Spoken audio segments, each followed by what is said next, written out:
नमस्कार दोस्तों, स्वागत है आपका आपके चैनल रहस्यमयी इतिहास में। दोस्तों, आज हम बात करेंगे उस कथा की जो समय के प्रवाह से भी पुरानी है।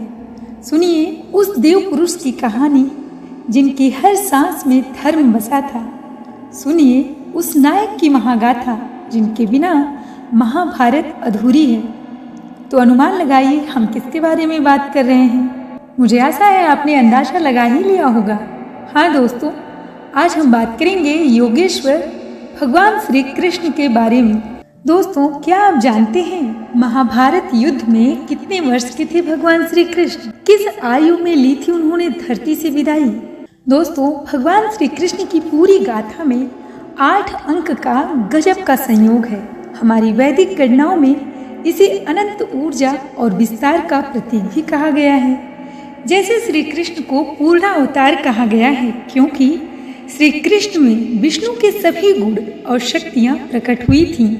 ये शक्तियां मानव रूप में प्रकट हुई थीं, तो इनका अंत भी मानवीय समीकरणों से ही हुआ, जैसे द्वापर के अंत में महाभारत युद्ध। दोस्तों, ये संसार का सबसे बड़ा धर्म युद्ध था। करोड़ों लोग मारे गए। तो क्या द्वापर युग में ही एक कलयुग का साया था? महाभारत युद्ध के बाद श्री कृष्ण 36 साल तक जिंदा रहे। इन वर्षों में क्या हुआ? श्री कृष्ण, तुम्हारे रहते ऐसा भयंकर युद्ध, तुम तो इसे रोक सकते थे। ये महाविनाश, कौरव पांडव के पूरे कुल का अंत, तुम ये सब कैसे अपनी आंखों के सामने देखते रहे? और एक किसने बोला? महारानी गांधारी ने। तो चलिए दोस्तों, जानते हैं कितने दिनों तक चला था महाभारत का युद्ध। महारानी गांधारी का ये विलाप अपने संकेतों में बहुत कुछ कह जाता है श्री कृष्ण के बारे में। धरती पर सबसे बड़े जनसंहार वाले द्वापर युग के महायुद्ध के बारे में। दोस्तों, गीता के 4 अध्याय में श्री कृष्ण एक कहते हुए युद्ध से घबराए अर्जुन की हिम्मत बढ़ाते हैं। वो युद्ध 18 दिनों तक चलता है, जिसमें अंततः जीत पांडव सेना की हुई थी। वो सेना जिसके साथ धर्म रक्षा के लिए खुद भगवान श्री कृष्ण खड़े थे। यत्र योगेश्वर कृष्णो यत्र पार्थो धनुर्धर तत्र श्री विजयो भूतिर्धुआ नीर्तिमर्तिमम। दोस्तों, गीता के आखिरी यानी 18वें अध्याय का ये 78वां श्लोक बताता है कि जहाँ योगेश्वर भगवान श्री कृष्ण हैं और जहाँ गांडीव धनुषधारी अर्जुन है, वहाँ निश्चित रूप से ऐश्वर्य, विजय, असाधारण शक्ति और नैतिकता तो होगी। इस श्लोक के मुताबिक निश्चित ही 18 दिन के महाभारत युद्ध के बाद जीत पांडवों की ही हुई थी। लेकिन उस युद्ध की भीषणता ऐसी थी कि रक्त रंजित धरती पर पराजय और विजय का कोई अर्थ नहीं रह गया था। तो क्या यह श्री कृष्ण की लीला भर थी या अति के अंत की नियति वाला कोई भविष्य कथा? 18 दिन के महायुद्ध में कौरव पक्ष से 70 लाख लोग मारे गए, जबकि पांडवों की तरफ से 44 लाख लोगों की मौत हुई। महाभारत युद्ध में मारे गए ये आंकड़े सिर्फ सैनिकों और कौरव पांडव के सगे संबंधियों के ही हैं। इनके अलावा युद्ध से जुड़े लाखों लोग और भी उस महाविनाश की बलि भी चढ़े। यहीं से शुरू होती है एक ऐसी उत्तर कथा जिसमें पश्चाताप के साथ एक शाप कथा भी शुरू होती है। और दोस्तों, गांधारी ने भगवान श्री कृष्ण को क्या श्राप दिया था? तो चलिए जानते हैं इस वीडियो में। भगवान की आयु 16 वर्ष के बाद स्थिर हो जाती है, ऐसा मानना है शास्त्रों में।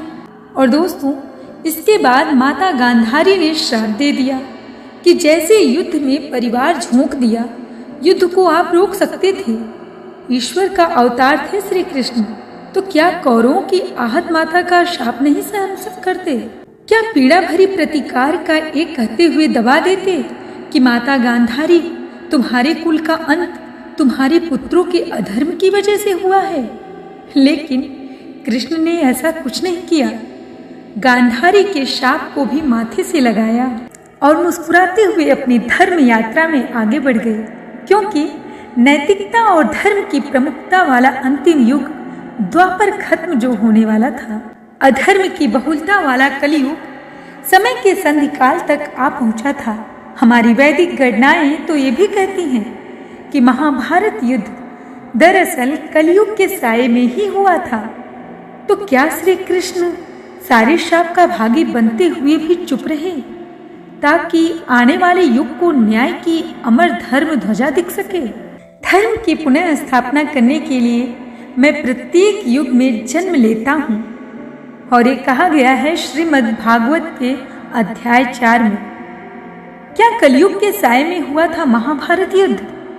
दोस्तों, महाभारत की युद्ध भूमि में जब कृष्ण एक कहते हैं तब वो ये संकेत भी दे जाते हैं कि द्वापर के जिस अंत काल में ये धर्म युद्ध हो रहा है वो अधर्म की अधिकता का प्रतिफल ही है, यानी समय चक्र में कलयुग की दस्तक, यानी ऐसा युद्ध जिसके साथ एक युग और अधर्म का अंत भयावह होगा, इतना भयावह कि इसकी निशानियां मिटाए नहीं मिटेंगी। द्वापर युग में जिस कुरुक्षेत्र के मैदान में महाभारत युद्ध होने का जिक्र मिलता है वो जगह आज हरियाणा में है।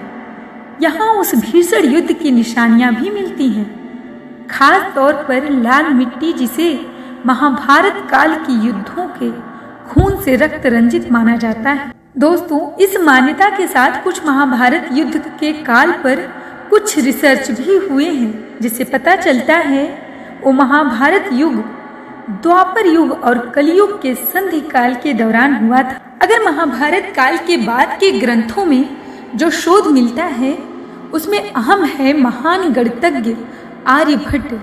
दुनिया को शून्य की अवधारणा समझाने वाले आर्यभट्ट की मशहूर किताब आर्यभट्टम के अनुसार कलयुग की शुरुआत 3102 ईसा पूर्व है, यानी 2024 तक कलयुग के 5122 साल बीत गए। और दोस्तों, इस गणना के तहत महाभारत का युद्ध काल शक संवत 3176 ईसा पूर्व है। महाभारत युद्ध कलयुग के आरंभ से 6 महीने पहले शुरू हुआ था, यानी महाभारत युद्ध में महाविनाश के बाद कलयुग की आहट साफ सुनाई दे रही थी। इसकी भविष्यवाणी भगवान श्री कृष्ण ने युद्ध के दौरान गीता के उपदेश के दौरान ही कर दी थी। तब श्री कृष्ण की उम्र 85 साल मानी जाती है। महाभारत युद्ध में श्री कृष्ण की उम्र और काल पर हुए शोधों के मुताबिक कलयुग की आहट की वजह पांडव व्याकुल थे। कलयुग की आहट की वजह से पांडव व्याकुल थे। वो चाहते थे कि युद्ध में जो हुआ उसका प्रायश्चित जल्दी हो जाए। जो लोग मारे गए उनकी आत्मा की शांति के लिए अनुष्ठान कलयुग आने से पहले ही हो जाए। क्योंकि कलयुग में प्रायश्चित से साथ नहीं मिटता, इसे भुगतना ही पड़ता है। ये पांडव ही जानते थे और श्री कृष्ण तो सब कुछ घटित हुआ ही देख रहे थे।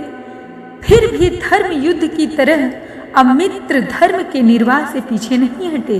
दोस्तों, महाभारत युद्ध के बाद हस्तिनापुर में पांडवों के राज तिलक से शुद्धि और विजय के महायज्ञ तक श्री कृष्ण किसी सगे की तरह साथ खड़े रहे। तब पांडवों पर कुल नाश, गुरु और गोत्र हत्या जैसे अपराधों का साया भी था। तब श्री कृष्ण ने ही उन्हें प्रायश्चित का मार्ग भी दिखाया था। यहाँ पर गौर करने वाली बात यह है कि 85 साल के श्री कृष्ण को महाभारत के बाद एक नई धर्म यात्रा पर निकलना था, क्योंकि महाभारत विजय के बाद श्री कृष्ण के वंशजों में अपने बाहुबल और शक्ति का अहंकार भर गया था। दोस्तों, कहा जाता है कि अमूमन लोग महाभारत में युद्ध के अंत के बाद की कथा में लोगों की दिलचस्पी कम होती है, इसलिए आम लोगों को इसकी जानकारी भी कम है। जबकि महाभारत की उत्तर कथाओं में इसका जिक्र खूब है कि युद्ध के बाद भगवान श्री कृष्ण द्वारका लौट गए थे। दरअसल अपने 125 वर्षों के जीवन काल में 100 से ज्यादा साल द्वारका में ही रहे थे भगवान श्री कृष्ण। सिर्फ 2 या 3 साल के लिए वृंदावन और ब्रज, उसके बाद कौरव पांडवों के बीच संघर्ष के दौरान हस्तिनापुर और इंद्रप्रस्थ में ही रहे।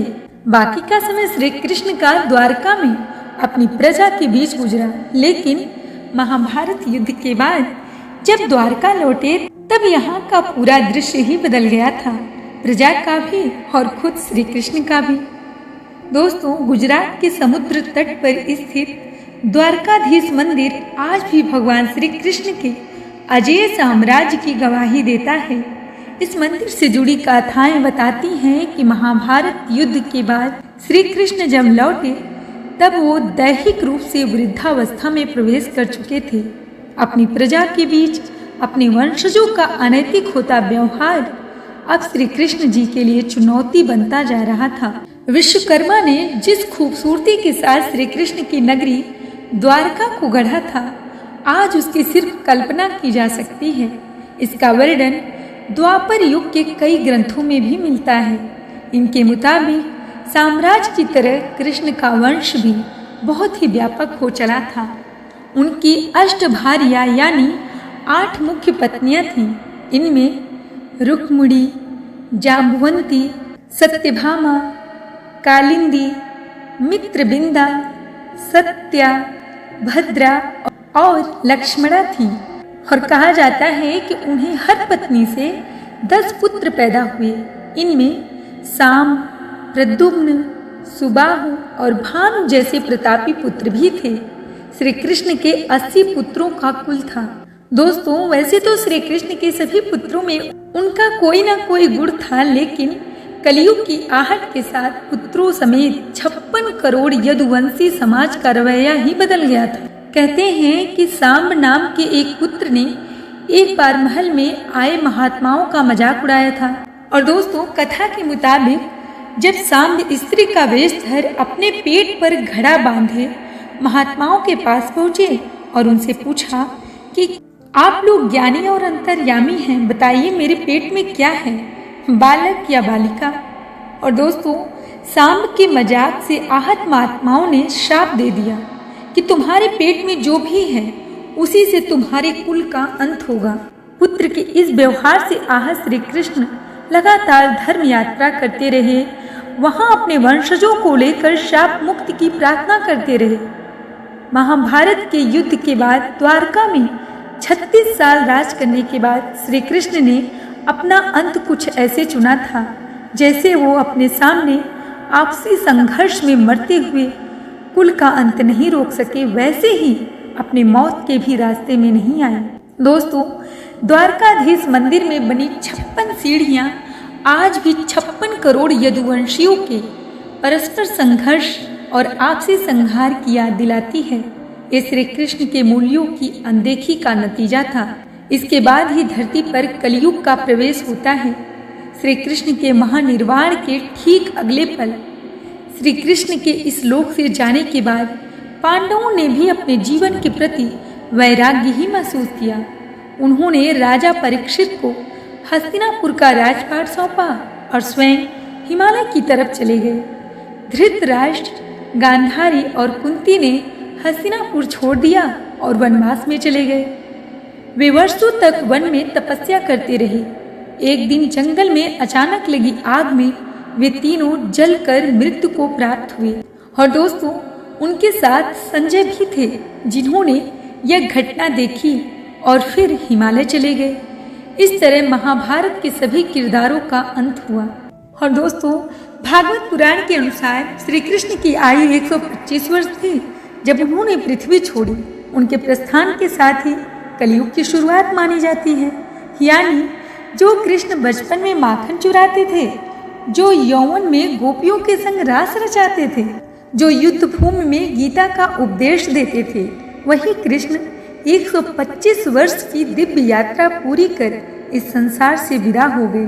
तो मित्रों, महाभारत युद्ध के समय कृष्ण की आयु थी लगभग 89 वर्ष और धरती से विदाई के समय लगभग 125 वर्ष। लेकिन याद रखिए, कृष्ण सिर्फ देह नहीं थे, वे विचार थे, वे धर्म थे, वे प्रेम थे, वे नीति थे। आज भी जब हम जीवन में उलझे हुए होते हैं, उनकी गीता हमें राह दिखाती है, क्योंकि उनका नाम समय से परे है। कृष्ण अमर हैं क्योंकि उनका नाम समय से परे है। तो दोस्तों, अगर आपको ये दिव्य कथा अच्छी लगी हो तो वीडियो को लाइक करें, चैनल को सब्सक्राइब करें और कमेंट में जय श्री कृष्ण लिखकर अपना आशीर्वाद लें। अगली बार हम और भी अद्भुत रहस्यों के साथ लौटेंगे। तब तक के लिए नमस्कार।